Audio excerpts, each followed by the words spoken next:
Hello बच्चों, let's see the question here. Question says that fill in the blanks. The sum of the area of plane and curved surfaces faces of a solid is called its dash surface area.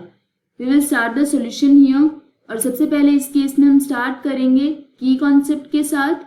तो इस case के लिए की concept हो जाएगा that sum of plane area and curved area ये होता है total surface area. That is area of plane surface plus curved surface area plus curved surface area ये होता है equal to total surface area of the given solid. So this is total surface area of the solid. ये हो जाएगा इस case के लिए की कॉन्सेप्ट. एंड इस स्टेटमेंट को समझने के लिए हम क्या करते हैं, हम यहाँ पे एग्जाम्पल लेते हैं सिलेंडर का. So let's suppose this is a cylinder and इस केस में टॉप और बॉटम में प्लेन सर्फेसेस प्रेजेंट है एंड सेंटर में क्या है, कर्व्ड सर्फेसेस.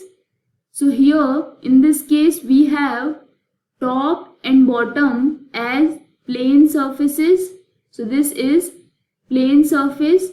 जरूरी नहीं है टॉप और बॉटम में ही हो plane surface, it can be in any part and it is not necessary कि प्लेन सर्फेसेस ही प्रेजेंट हो बस, but it is just an example. So these are plane surfaces and जो बीच में पोर्शन है वो क्या है, this is curved surface.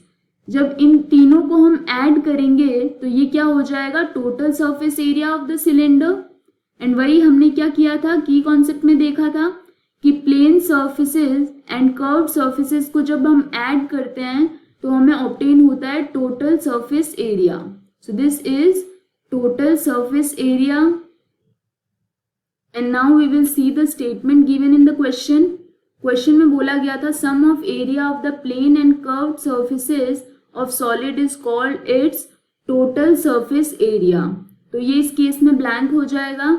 This is the final answer. I hope you understood the explanation. All the best.